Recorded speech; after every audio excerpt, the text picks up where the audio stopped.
Hello everyone, I am Shefali. I welcome you all in your business studies class. In our last video, we have discussed about changing role of public sector, and the next chapter is MNCs, multinational companies, which is no more in your syllabus. So we can skip that chapter. Only basic introduction is needed.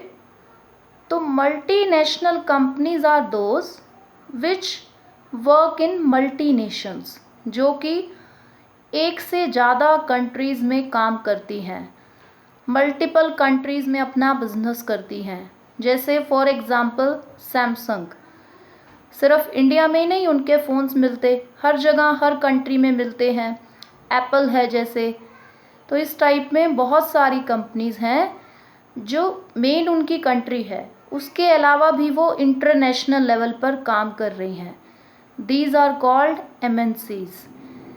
तो इससे ज़्यादा इसका detail में हमें नहीं करना है, because हमारे सिलेबस से स्किप हो गया ये चैप्टर। अब तो अब हम आ जाते हैं हमारे नेक्स्ट यूनिट पर, which is business services banking. तो what are business services? Particularly हम बैंकिंग की बात करेंगे यहाँ, but in general what are business services? अब जैसे बिजनेस रिलेटेड प्रोडक्ट्स होते हैं, लाइक शॉप है, फर्नीचर है, क्लोथिंग है, तो ये सब आप देख सकते हो, इनको आप छू सकते हो। बट बिजनेस सर्विसेज ऐसी हैं जो ज़रूरी भी हैं, जिनके बिना एक बिज़नेस रन भी नहीं कर सकता, सक्सेसफुली चल भी नहीं सकता, बट दीज आर इनविजिबल। आप इन्हें देख नहीं सकते हो, टच नहीं कर सकते हो, लेकिन इनका बेनिफिट कैन बी फेल्ट। इनके बेनिफिट को आप फील कर सकते हो। Their benefit can be availed of. उनके बेनिफिट को आप अवेल कर सकते हो। फॉर एग्ज़ाम्पल बिजनेस सर्विसेज क्या हो सकती हैं? इंश्योरेंस की सर्विस है, जैसे कि हमने हमारी गुड्स का इंश्योरेंस कराया, कल को कुछ खराबी हुई तो हमें कॉम्पनसेशन मिलेगा, गुड्स डिस्ट्रॉय हो गई, ये बिजनेस सर्विस है। ट्रांसपोर्टेशन की सर्विस मिलती है हमें। अब ट्रांसपोर्टेशन एक सर्विस है, आप उस व्हीकल को तो देख सकते हो जो ट्रांसपोर्ट कर रहा है, बट उस सर्विस को नहीं। वो एक सर्विस है कि आपको एक जगह से दूसरी जगह आपका माल ट्रांसफ़र हो गया, या अगर ह्यूमन बीइंग को भी अगर एक जगह से दूसरी जगह जाना है तो वो ट्रांसपोर्टेशन की सर्विस ले सकते हैं। वेयर हाउसिंग की सर्विस है, बैंकिंग की सर्विस है। अब हम यहाँ पर इन सर्विसेज से जुड़े हुए जो इनसे कनेक्टेड ऑब्जेक्ट्स हैं उन्हें देख रहे हैं। जैसे अब इंश्योरेंस है, सर्विस है, आप इंश्योरेंस को देख नहीं सकते हो, इंश्योरेंस क्या है, उसके पेपर वर्क को देख सकते हो। बैंकिंग में भी बैंक की बिल्डिंग आप देख सकते हैं, बट बैंकिंग सर्विस नहीं देख सकते आप। वेयर हाउसिंग में गोडाउन आप देख रहे हो, बट जो वो सर्विस आपको मिल रही है कि आप अपनी गुड्स को स्टोर करोगे, वो सर्विस नहीं देख पा रहे आप। जो गोडाउन है वो उससे जुड़ा हुआ ऑब्जेक्ट है, that object can be seen, but the main highlighting service can't be seen, can't be touched. Only it's benefit can be availed, कि उसके बेनिफिट को आप अवेल कर सकते हो। तो अब हम इनके नेचर की बात करेंगे, जो मैंने अब तक डिस्कस किया उसी में से ही कुछ नेचर के पॉइंट्स को डिस्कस करेंगे। वन इज़ इंटेंजिबल, कि ये इंटेंजिबल है, देखा नहीं जा सकता, फील आप कर सकते हो बट टच नहीं कर सकते, that is already discussed. Next point is heterogeneity, कि ये हेट्रोजीनियस हैं। होमोजीनियस का मतलब होता है कि सेम होना। अब आप अगर किसी शॉपकीपर से कोई प्रोडक्ट ले रहे हो, दूसरा पर्सन भी सेम प्रोडक्ट अगर ले रहा है, तो वो देखने में, यूज़ में एकदम सेम होंगे। अगर सेम ब्रांड, सेम मॉडल आपने लिया तो वो होमोजीनियस होंगे प्रोडक्ट्स। बट सर्विसेज के बारे में ऐसा नहीं है, कि अगर आप बैंक जाते हो, वहाँ पर जो भी एम्प्लॉय है वो सभी कस्टमर के साथ सेम बिहेवियर करे, सेम सर्विस उन्हें प्रोवाइड करे, that is not possible. Maybe he is rude to someone and maybe he is amusing और happy with someone else. So heterogeneous होती हैं services. Next is non stocking, कि आप services को stock में नहीं लगा के रख सकते कि भाई मैं बहुत सारी सर्विसेज इकट्ठी स्टॉक में रख लेता हूँ, ज़रूरत पड़ने पर यूज़ करता रहूँगा, मुझे बाहर से ख़रीदनी नहीं पड़ेंगी. नो, जब चाहिए उसी टाइम आप सामने से डिमांड करेंगे, आपको मिल जाएगी सर्विस. कभी भी आप ये नहीं सोच सकते कि भाई मैं इनकी सप्लाई को अपने पास स्टोर कर लूँ. नहीं हो सकता ऐसा कि बैंकिंग की सर्विसेज सारी इकट्ठी अपने पास कर लूँ. जब ज़रूरत है तब विज़िट करोगे. जैसे डॉक्टर आपको सर्विस देता है, ट्रीटमेंट करता है, अब आप उसकी सर्विसेज स्टोर नहीं कर सकते हो. जब आप बीमार होंगे then you have to visit the doctor.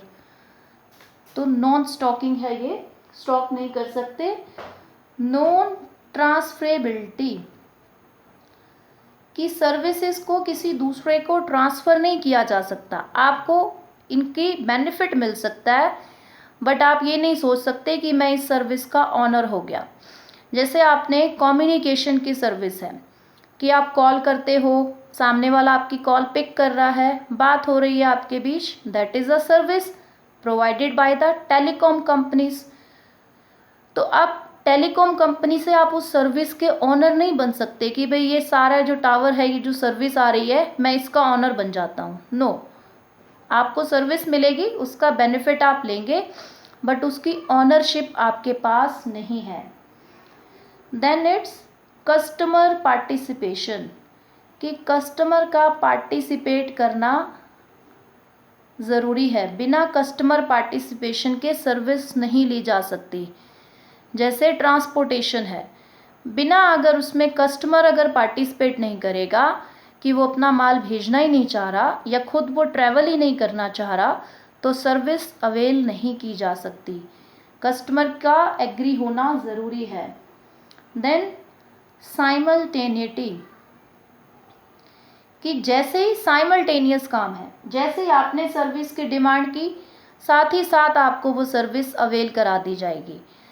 कि जैसे आपने गोडाउन में बोला कि मुझे चाहिए, आपने उनका गोडाउन यूज़ किया, साथ ही साथ वो आपको सर्विस देंगे और उसके लिए चार्ज करेंगे.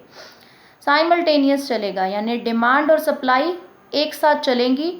ऐसा नहीं है कि आपको सप्लाई है, डिमांड नहीं है, या डिमांड कर रहे हो और सप्लाई जो है वो नहीं है. साइमल्टेनियस चलेगा काम एक साथ. मीन्स कि आप डिमांड करोगे, पार्टिसिपेट करोगे उसमें, तभी आपको उसकी सप्लाई मिलेगी. सो ये था इसका नेचर, बेसिक चीज़ें इसके बारे में. अब इसके डिफरेंट टाइप्स हो सकते हैं. पर्टिकुलरली हमें यहाँ जो बात करनी है वो बैंकिंग के बारे में है. बट बेसिकली सर्विसेज क्या हो सकती हैं? बैंकिंग सर्विस होती हैं, जैसे आप बैंक से account opening, cash depositing etcetera services लेते हो. इंश्योरेंस की हो सकती है. अब इंश्योरेंस आप जो है वो अपने गुड्स का, माल का करा सकते हो. ह्यूमन बींग्स का भी लाइफ का इंश्योरेंस भी होता है. देन ट्रांसपोर्टेशन की सर्विस हो सकती है कि आपको अपने सामान को, अपनी गुड्स को या ह्यूमन बींग्स को भी एक जगह से दूसरी जगह पर लेकर के जाना है, तो ट्रांसपोर्टेशन की सर्विस मिलेगी. देन वेयर हाउसिंग की सर्विस हो सकती है कि गोदाम जो आपको माल को स्टोर करने के लिए प्रोवाइड कराए जाते हैं, that is also a service. Then communication की सर्विस, कि अपने मैसेजेस को हमें दूसरे तक पहुंचाना है, तो उसके लिए डिफरेंट मीडियम्स हो सकते हैं कि फ़ोन कॉल के थ्रू या एसएमएस के थ्रू आप जो है वो दूसरे को मैसेज पहुंचा रहे हो. तो टेलीकॉम कंपनीज हमें ये सर्विस देती हैं. उसके अलावा भी मीडियम्स हो सकते हैं कि आप मेल कर सकते हो किसी को. अब आपके पास इंटरनेट का भी ऑप्शन है, तो ये कम्युनिकेशन की सर्विस है आपके पास. सो इस टाइप में ये डिफरेंट काइंड ऑफ सर्विसेज रहती हैं. इन डिटेल आगे हम डिस्कस करने वाले हैं बैंकिंग, कि क्या उनकी सर्विसेज हैं, क्या हमारे पास क्लासिफिकेशन है बैंक्स का. That we will discuss later in our next video. That's all for today. Thank you so much and read your topics. very carefully so that your concepts are clear.